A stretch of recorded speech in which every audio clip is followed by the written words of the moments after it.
Good evening. The opposition has upped the ante. Leader of opposition Rahul Gandhi has accused the Election Commission of enabling large-scale voter manipulation, saying he claims he has 100% proof of cheating involving voter deletion and addition, not in ones, twos or hundreds, but in thousands. Thousands of new but older voters. And he cited examples from a Karnataka constituency, the Bangalore North constituency. We get you that story. Also, RJD's Tejashwi Yadav is hinting at boycotting the upcoming Bihar Assembly elections. The Election Commission insists that all these charges are unsubstantiated, insisting that this revision drive is meant to ensure fair and accurate election. They insist there's total transparency. The BJP, the NDA, they've mocked the opposition, saying inne to hatiyar dal diye. They're afraid of a poll loss, and that is why they're already making excuses. That big political face-off is our top focus on India First.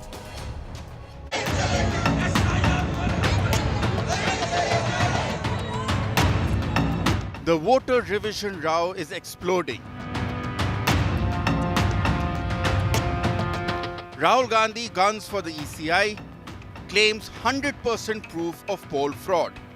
I want to send a message to Election Commission.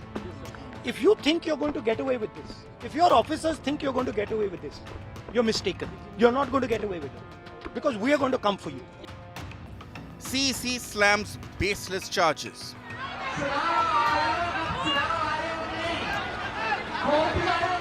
While Tejashwi hints at a poll boycott. चुनाव का आप लोग boycott कर दें कि भाई अपना खुद से लड़ो और जो करना है नहीं हो सकता है, इस बात पे भी चर्चा हो सकती है.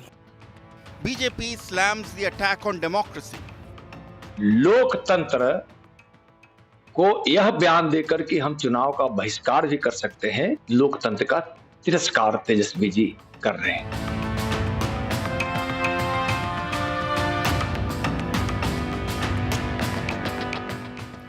It's the voter survey showdown. That's the big focus on India First.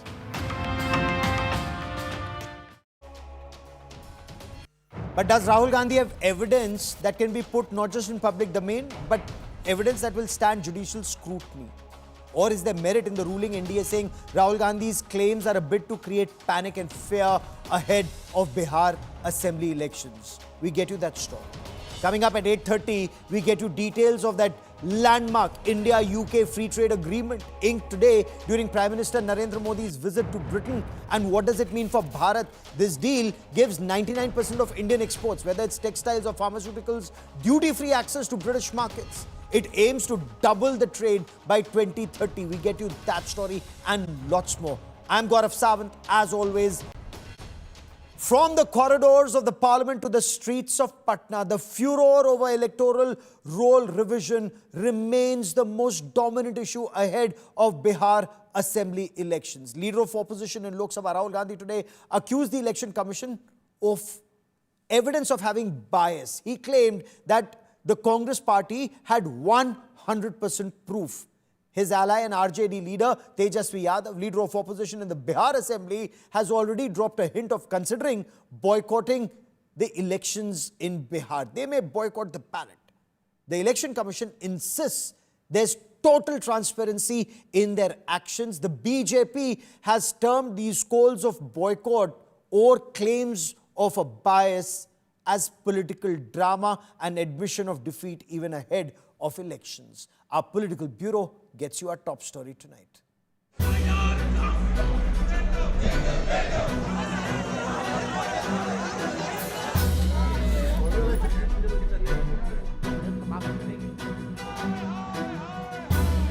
I want to send a message to Election Commission. Yes, sir. If you think you're going to get away with this, if your officers think you're going to get away with this, you're mistaken. You're not going to get away with it, because we are going to come for you. Down SIR! High, high, high, high! From the Sansad to the Sadak.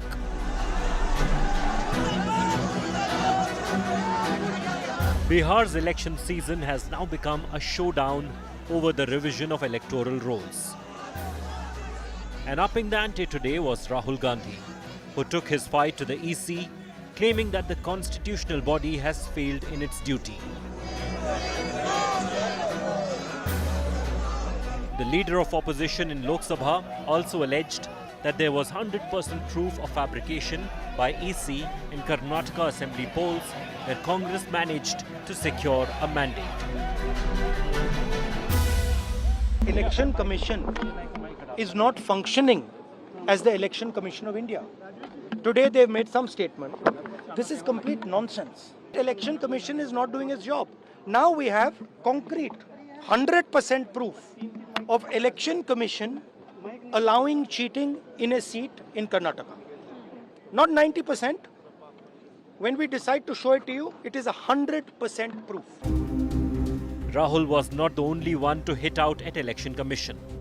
Tejashwi, who earlier hinted at boycotting Bihar polls, branded the poll panel a political tool of BJP. क्या वोटरों का sign BLO नहीं कर रहा? एक जगह बैठ करके हजारों लाखों फॉर्म भरे जा रहे हैं, किसी और का साइन किया जा रहा है, अंगूठा मारा जा रहा है, अपलोड किया जा रहा है, कूड़ेदान में फेंक रहे form.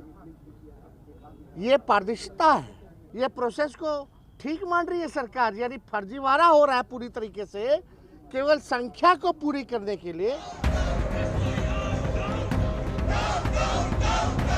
India bloc leaders staged a protest at Makardwar and disrupted the proceedings of the House for the fourth consecutive day. Lok Sabha chairperson Om Birla's requests to opposition MPs to let the House function fell on deaf ears. जिस राजनीतिक दल के सदस्य हो वो राजनीतिक दल के लोग देखेंगे आप किस तरीके से सदन में व्यवहार करते हैं, तख्तियां लेकर आते हैं, नारेबाजी करते हैं, मेजे ठोकते हैं। ये सदन की गरिमा के अनुकूल नहीं है। मैं आपसे फिर आग्रह कर रहा हूं कि संसद की मर्यादा गरिमा को बनाए रखो। These attacks from opposition came after the CEC had defended the exercise. Nitishkumar asserted that a pure voter list is must for fair polls. The CEC also backed the move to purge ghost voters in Bihar. NDA has claimed that India bloc's only agenda was to create hangama ahead of polls and backed the poll panel. सरकार हर विषय पे चर्चा करने को तैयार है, but अगर किसी को सिर्फ हंगामा ही करना है तो उसमें फिर कोई कुछ नहीं कर सकता ना। पहली बात तो एसआईआर का विषय आया कहां से? क्या ये हकीकत नहीं है कि आप ही लोगों ने शिकायत की थी हर बार लोकसभा चुनाव के बाद? महाराष्ट्र चुनाव तो ये लोग अभी तक गिनाते रहते हैं कि duplicacy of the vote, voter बढ़ गए, ये कर दिया, धांधली हो गई वोटर लिस्ट में। आप ही बोलते हैं ना। कल तक नेता विरोधी दल कह रहे थे कि भारत निर्वाचन आयोग कोई प्रेस रिलीज नहीं करता और पूरी तरह स्पष्ट है। इसलिए एसआईआर के मामले में ये लोग जो बार बार अपनी बात रख रहे, इसमें कहीं सत्यता नहीं है। सरकार स्पष्ट है, किसी अति पिछड़ा, दलित समाज, पिछड़ा, स्वर्ण समाज, किसी का भी वोट कटने वाला नहीं। With Bihar election just round the corner, EC has clarified that everyone will be given at least 1 month time for any grievance redressal. But despite repeated assurances from the poll panel, the opposition does not seem convinced in any way. And so the showdown, both in the Sansad and on the streets, looks set to continue. Bureau Report, India Today.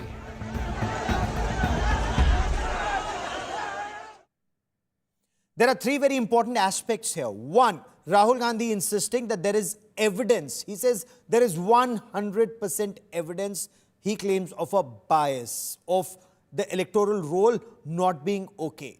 In Bihar, RJD is not just going after the special intensive review of the voter list, but they're saying they're even considering boycotting elections. The BJP, of course, now saying that all of this is just admission of failure. They know they will lose elections. That's why they're making excuses right now.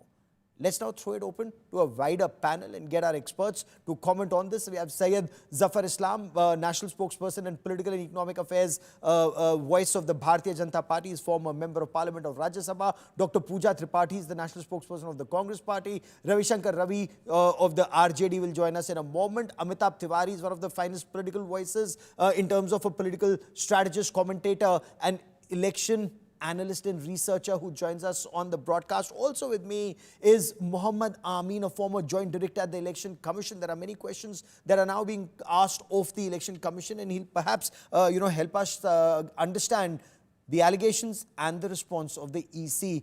Dr. Pooja Tripathi, is there concrete evidence? What evidence does Rahul Gandhi have to claim 100% proof of Election Commission complicity in facilitating cheating in Karnataka, and in a particular constituency in Karnataka? And if that evidence is there, one, why haven't you approached courts or put it in public domain, madam?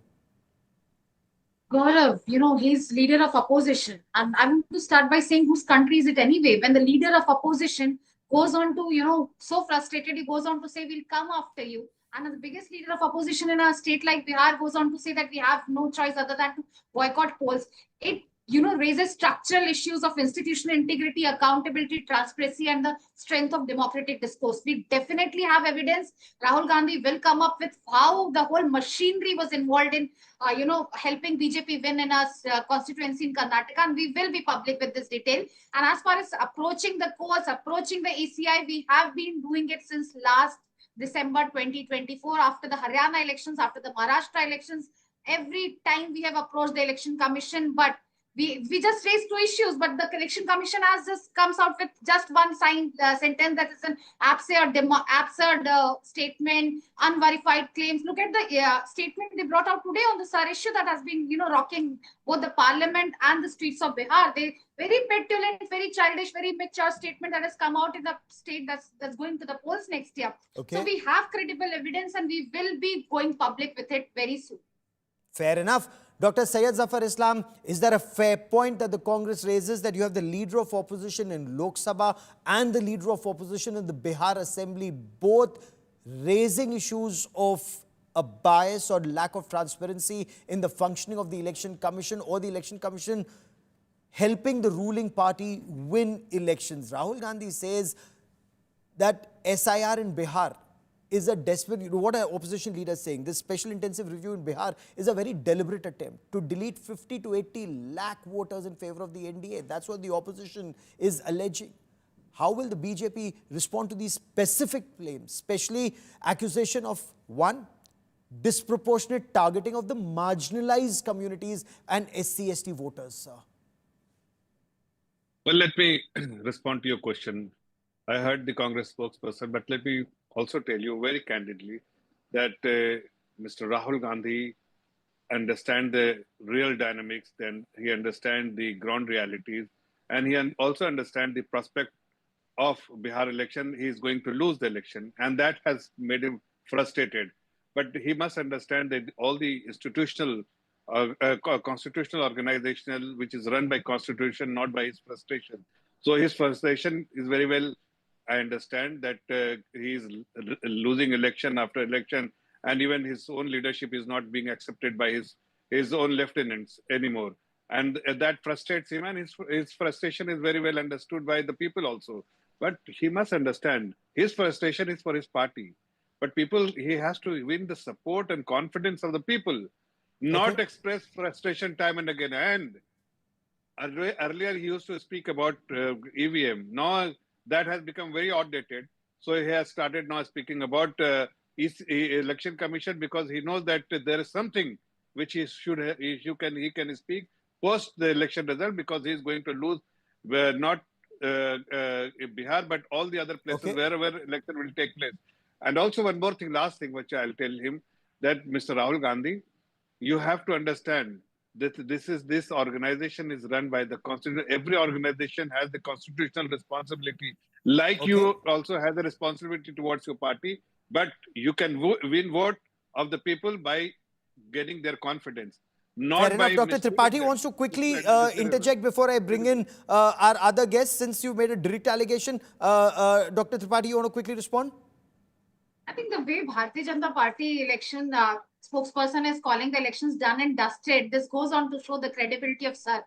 This goes on to show the massive disenfranchisement of SC, STs, OBCs, and women, because they don't have the documents that have been, unleashed on the common public.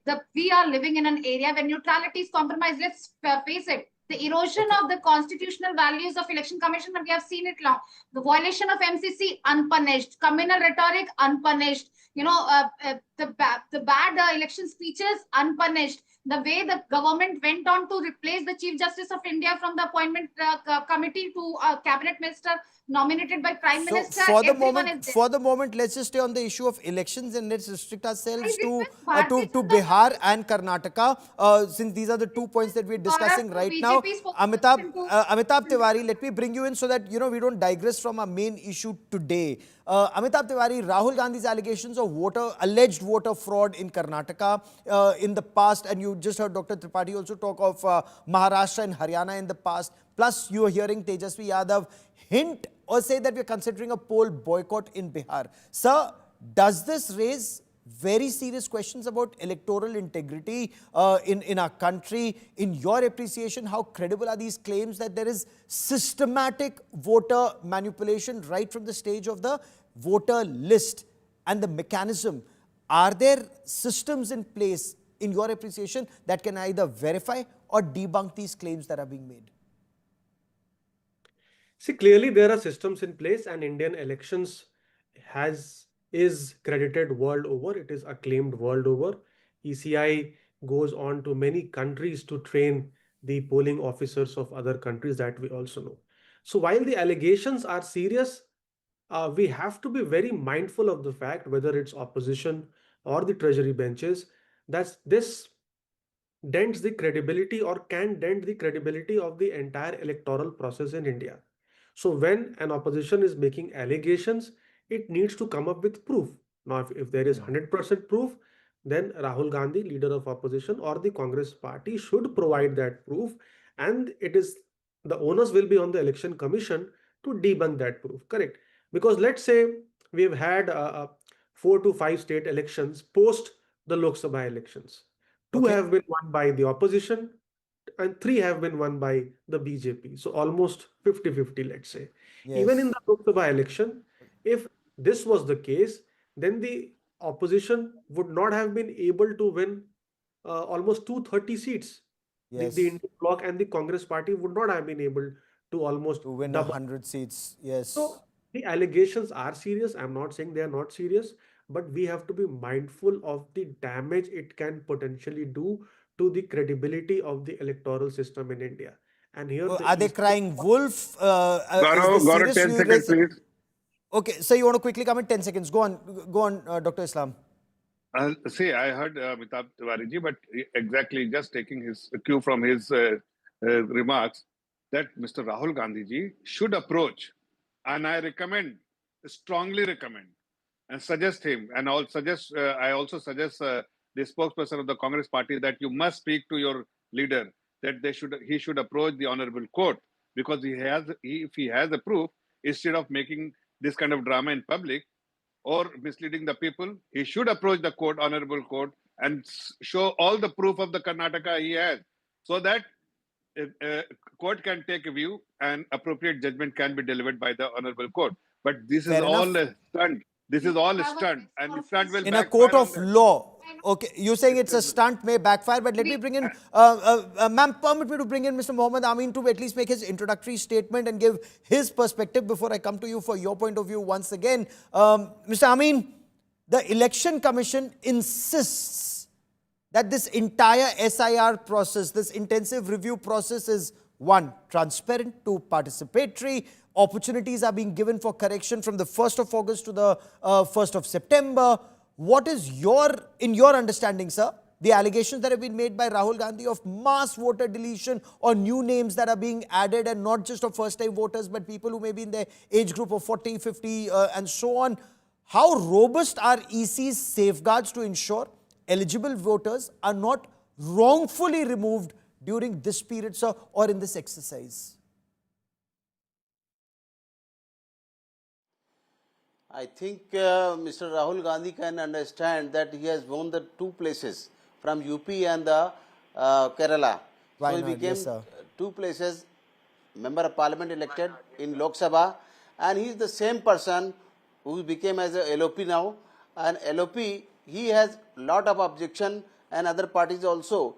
In case of the Haryana election, Delhi election, and last is the Maharashtra election. Maharashtra. And these questions were raised at that time. See, a lot of the bogus voter were added in the list of the BJP supporters, and lot of the opposition parties voters have withdrawn from the voter list, final voter list. You know, when we have the elections in every state and in parliament also, in the parliament and assemblies, we are always providing the list for the electoral list to every candidate of the election they contesting.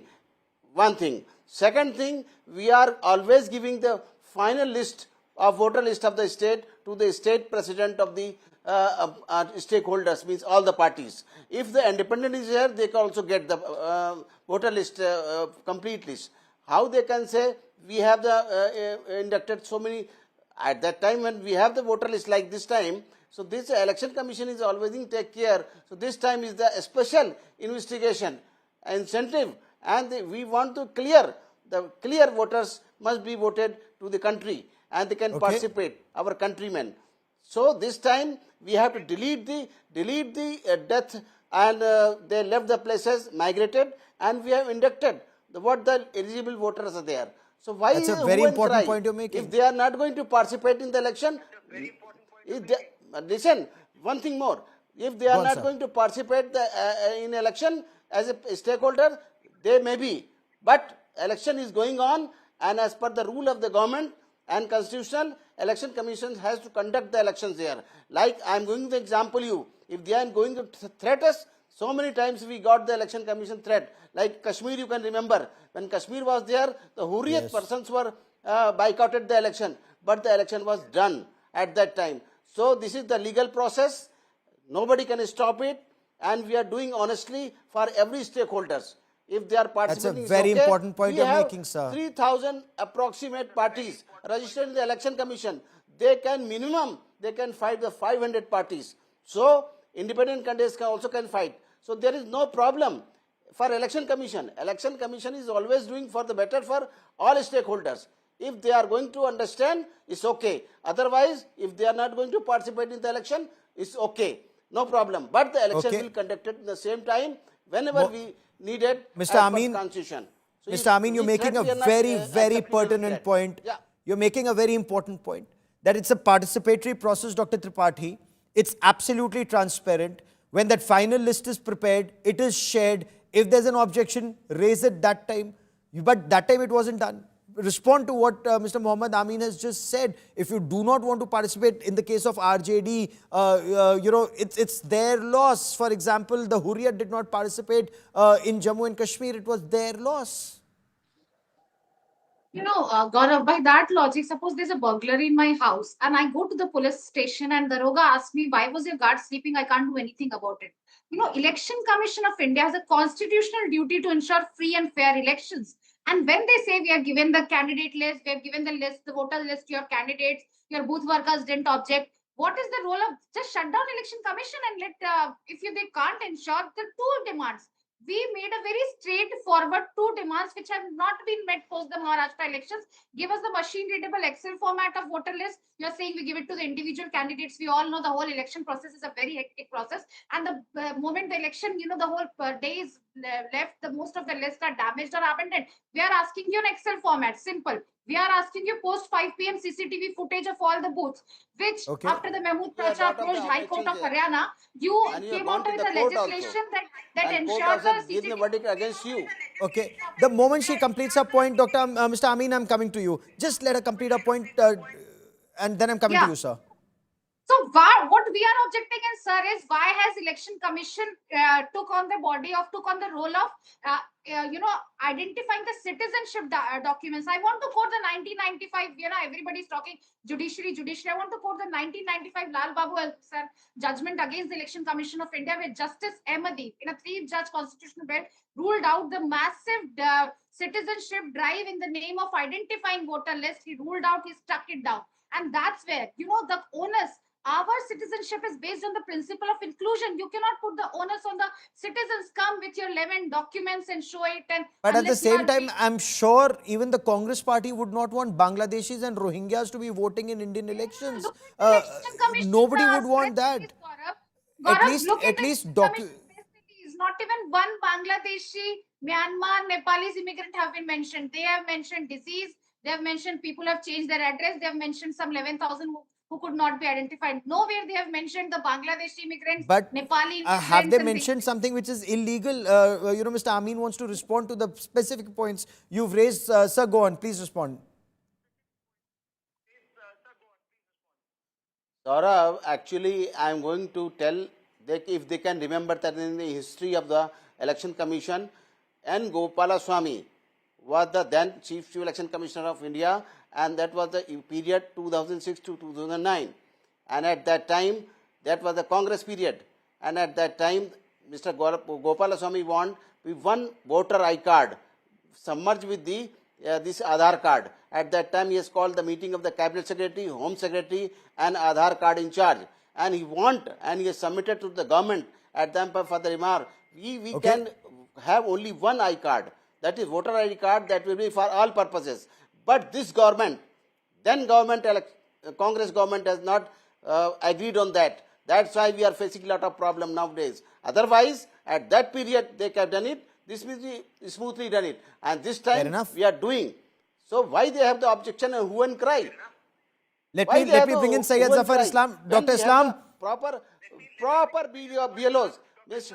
Yeah, and we have the proper AERO. We have the DEO.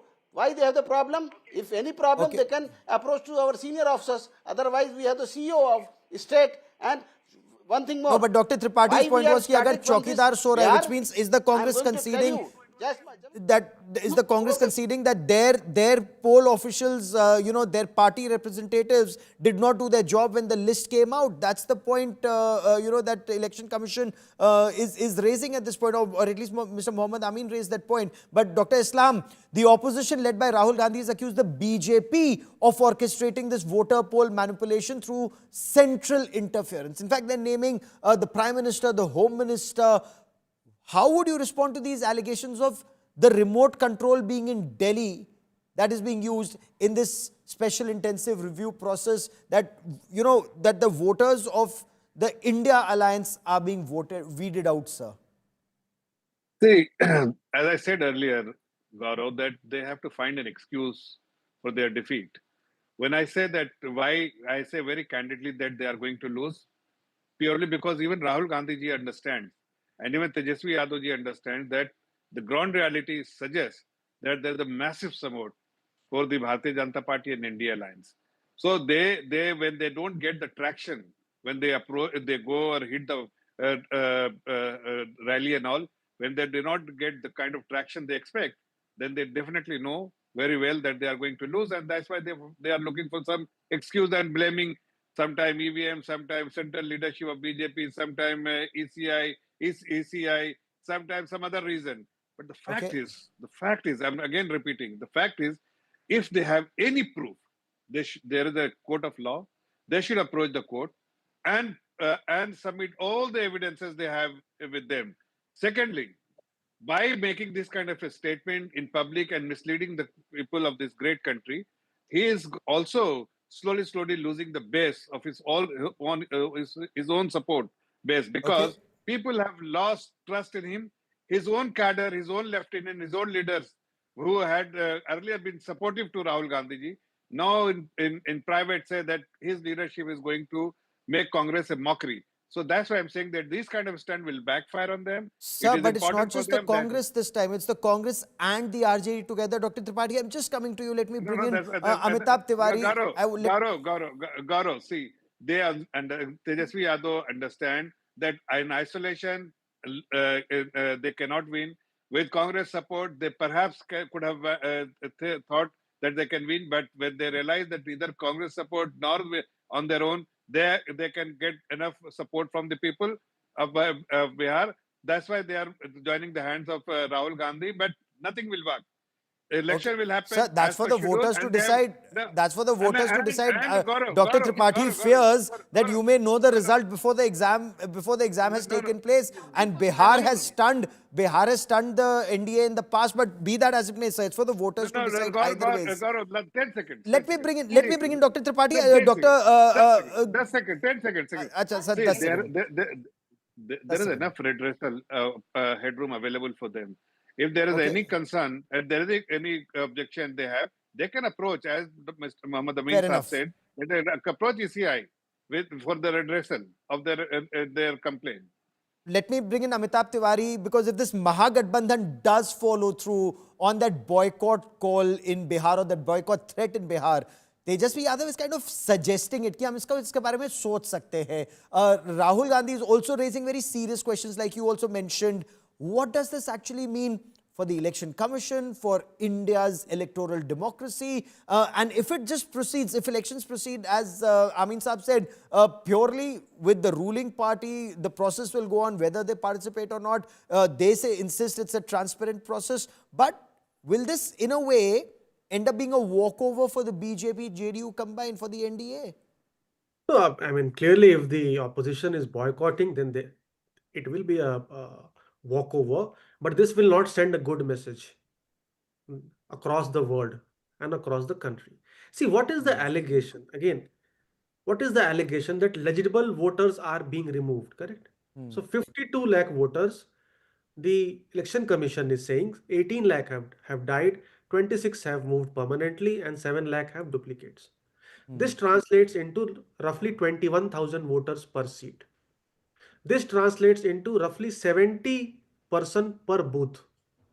So if these voters have not died or they have not permanently shifted, cannot the workforce of RJD, which is the single largest party in Bihar, Absolutely. identify these 70 people per booth and bring it to the media that these people are actually have not died, they are alive, and their name should not be removed? Otherwise, how would you prove that these voters who are being removed are not ineligible voters?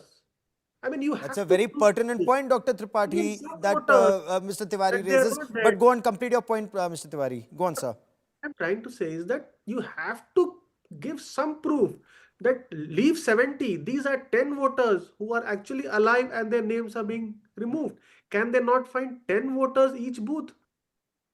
Let's say Congress is not such a big force there, but RJD is the single largest party. So they Yes. need to come up with evidence, because rhetoric is unnecessarily damaging the reputation of Election Commission and also damaging the reputation of democracy of this country.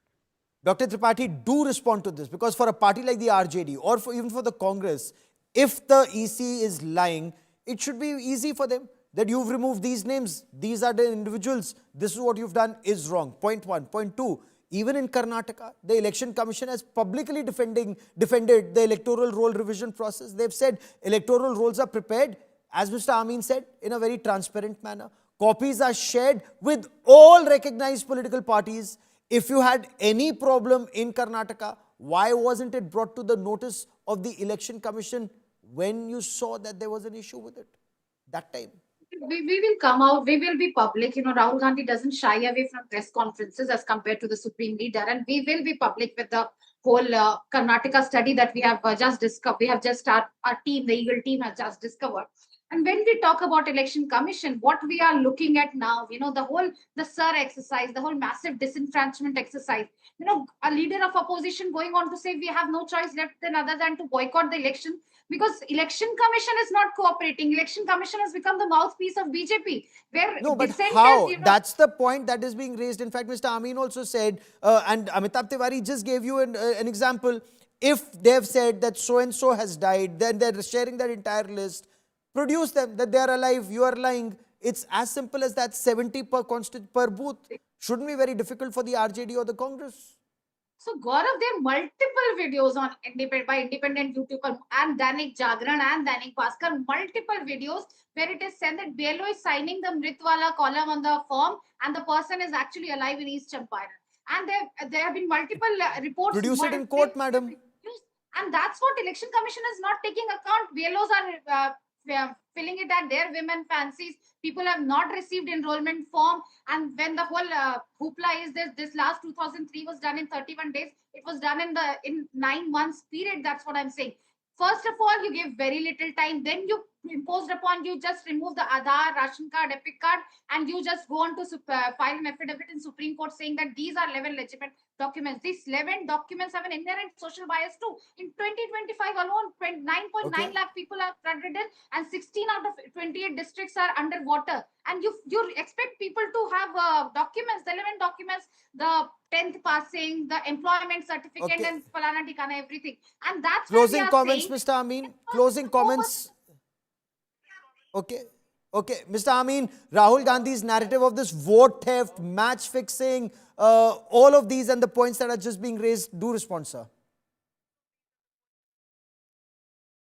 We are rejecting everything from the opposition parties, and Election Commission is always doing crystal clear work.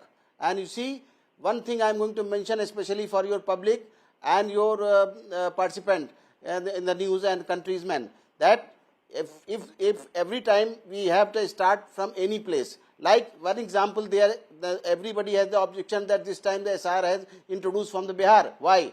This coming election is from Bihar, that's why we have started from here. Earlier I am going to mention last one. When the EVM was started, that was our Kerala state. So we have Kerala state, first we have started the EVM there. At that time the Congress government was there. And we have to start some, especially some from where we have the elections. At that time we have the Kerala election state. That's why we started the EVM from that place. And then introduced in all over India. Now this is, SR is started from the Bihar. Why? The Bihar election is on the way. That's why. Fair enough. And we I will let that be the last word on this part of the show.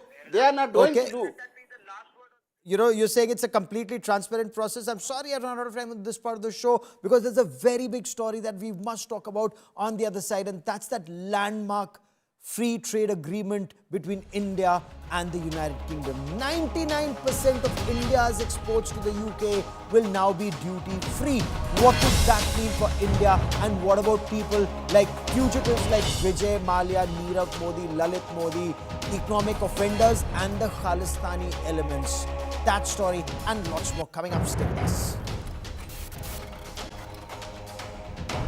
India and the United Kingdom today signed the historic free trade agreement. Prime Minister Narendra Modi is in the United Kingdom, and this deal would give 99% of Indian exports exemption from duty.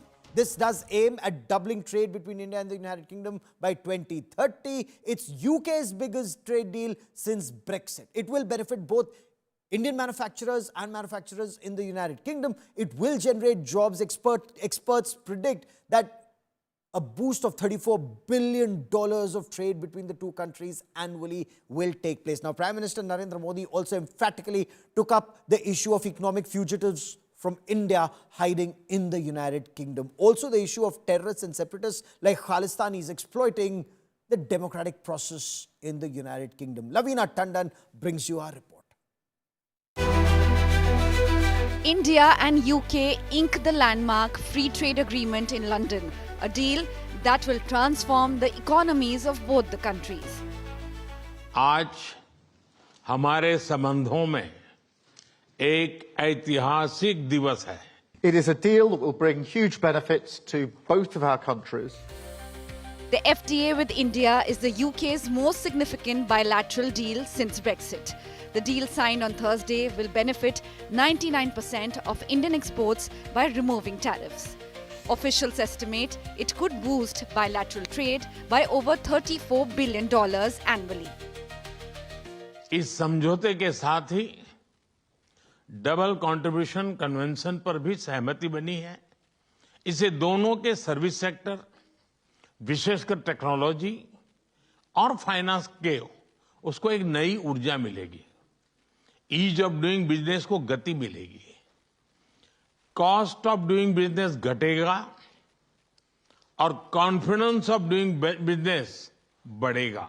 Boosting wages, raising living standards, and putting more money in the pockets of working people.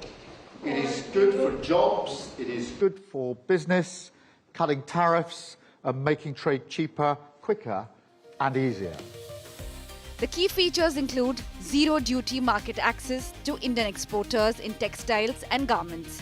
It will help in dismantling export duty disadvantages, boost competitiveness, aid growth in garments and handicraft sectors, and help close the gap with exports from China and Bangladesh. Prime Minister Modi also raised the extradition of alleged scamsters who have taken refuge in the UK.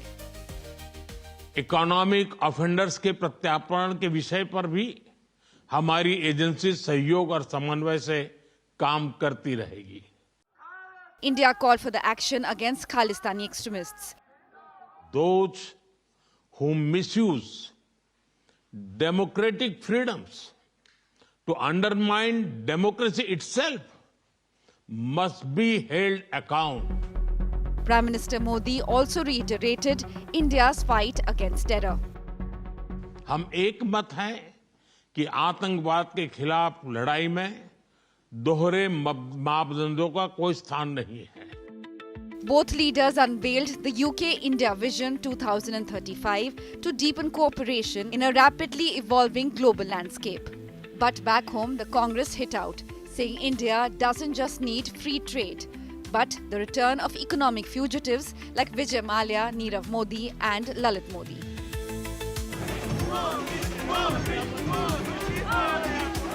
Earlier on his arrival in the UK, Prime Minister was greeted warmly by the Indian diaspora. मुझे देखना था मोदी जी को देख लिया छू भी लिया इससे ज्यादा कुछ नहीं. The trade deal between India and UK is expected to increase bilateral trade to $120 billion by 2030. Bureau Report, India Today.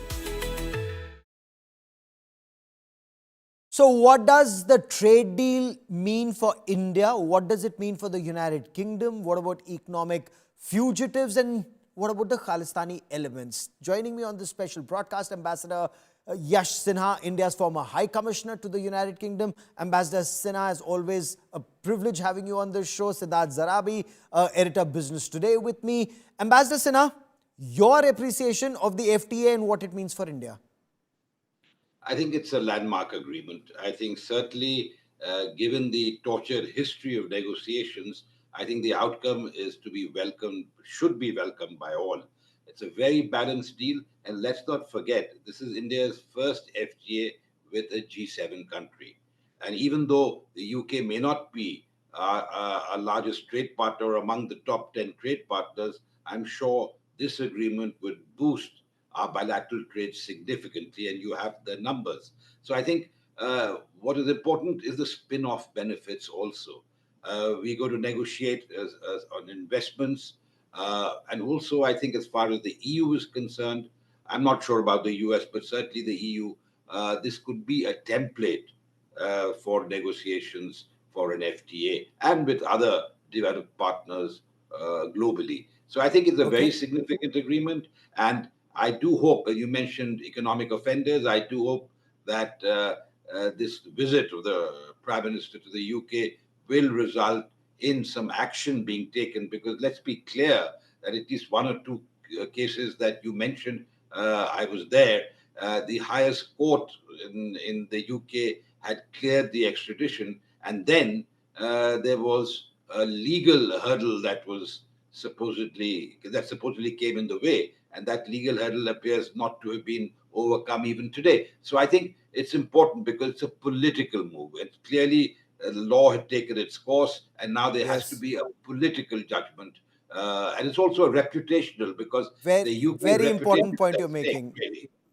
Very important point you're making, and I'll come to these economic fugitives in just a moment, because I want to talk a little in detail about people like Vijay Mallya and Nirav Modi and the others. But Siddharth Zarabi, are there apprehensions? Because there are some groups that are saying, are farmers adequately protected? Is the dairy sector, their concerns adequately addressed in the free trade agreement? Well, very clearly, and Gaurav, if we go by this template, and remember, this is the largest deal of its kind that we have signed, including during 11 years of Prime Minister Narendra Modi. And remember, the other major difference, adding to the ambassador's point, is that unlike previous FTAs, which were with Asian economies, developing economies, this is a partnership with a developed nation. Therefore, our producers get access to a much higher value market, which is not the case. The ASEAN route, for example, being used to dump Chinese products in India. So those fares are not there. On the specific issue of agriculture or dairy, there are no concessions. Let me just take one example. There were fairs in Kashmir and Himachal Pradesh about apples. And what would happen. There are no concessions there. The concessions that we have extended on whiskey or on certain kinds of automobiles are at the higher end and will not impact a certain average kind of producer in the country. The market access that this provides us is very, very significant. And one quick point on the agriculture front, I have not seen in the past an instance of Indian agriculture produce being treated at the same level as European producers with regard to market access to the United Kingdom. That's a huge win. There's a huge win for our textile sector, which is massively employment oriented. We get a leg up over Bangladesh or in other products like footwear over Vietnam. So lots of things to unpack, but the big picture, this is the most ambitious deal that Prime Minister Modi has struck on the economic trade aspect. And if I take this as a pointer towards the United States, no concessions on agriculture or dairy can be expected even there.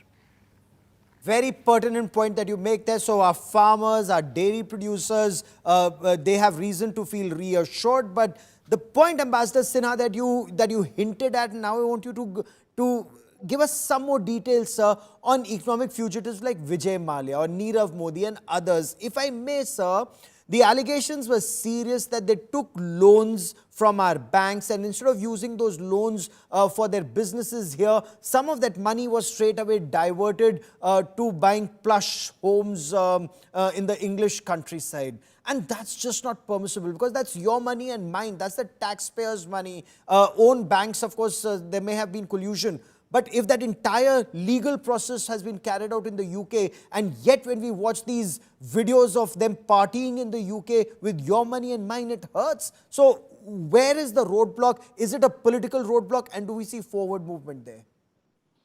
Gaurav, it's clearly a political roadblock, because we had the finest Crown prosecutors on this case.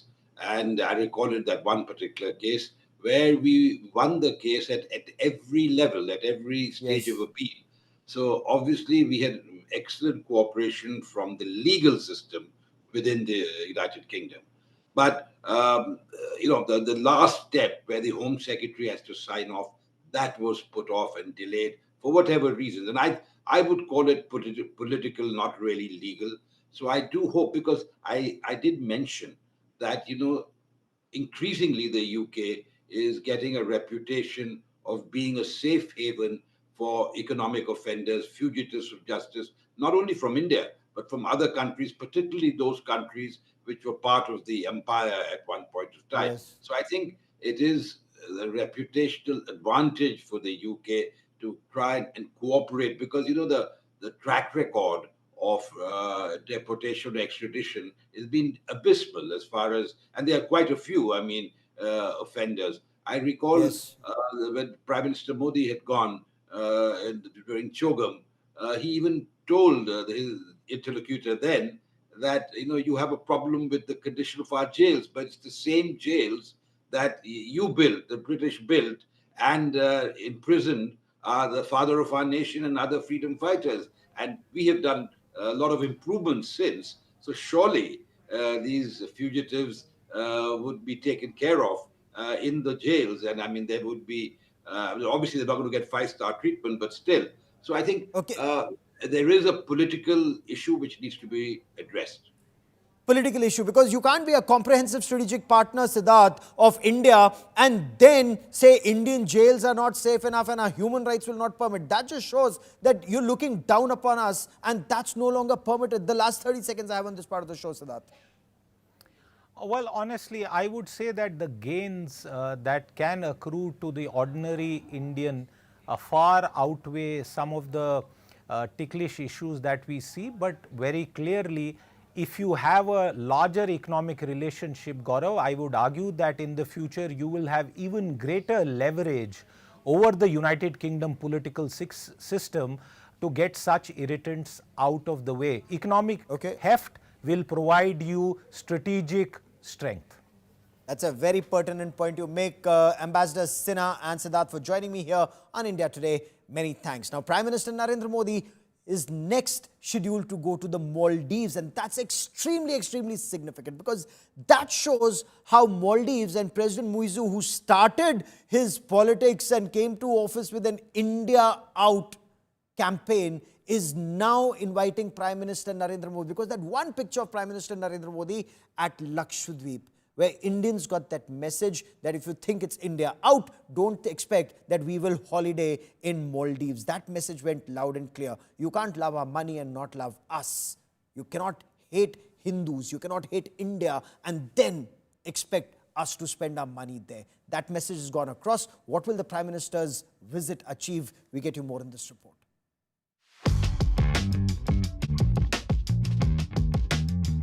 It all started with just one picture, followed by a call to action echoed by a 1.4 billion people. And an entire country's economy took a hit, bringing it to its knees. Prime Minister Narendra Modi's Lakshadweep photos did not just trend, it triggered a tourism earthquake in Maldives. On January 4th, 2024, Prime Minister Modi posted serene pictures from Lakshadweep with an open invite to all adventure lovers. Add Lakshadweep to your list. The unsaid message was clear. Travel local, a direct attack on Maldives tourism.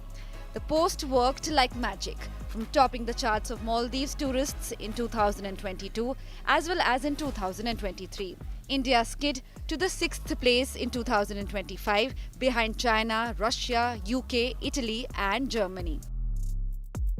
It all stemmed from January 2024 when ministers from Maldives openly posted objectionable comments against Prime Minister Modi, triggering a diplomatic chill. But India did not retaliate. Instead, it acted with tact, given that the world knows who was backing Maldives. The current president of Maldives, Mohammad Muizu, is considered a supporter of China. It has a $1 billion loan from China. China also funded major projects in the island country, including Male's airport. In 2016, Maldives leased an island for 50 years to China for $4 billion. And Maldives backs China's One Belt, One Road initiative. Maldives is a strategic hotspot in the Indian Ocean, with oil routes passing nearby, and China expanding its naval reach. India has been working to keep Beijing's influence in check. In fact, India is playing a long game. When Modi was sworn in for a third term in 2024, President Muizu was invited despite prior tensions. What followed was a diplomatic thaw. Relations began to warm. And now, Modi is visiting Maldives as the chief guest on its 60th Independence Day, his third visit to the island nation and the first by any foreign head during Muizu's tenure. From tourism to diplomacy, India's quite calculated moves have not just reversed a crisis, it has rewritten the regional power equation. Bureau Report, India Today.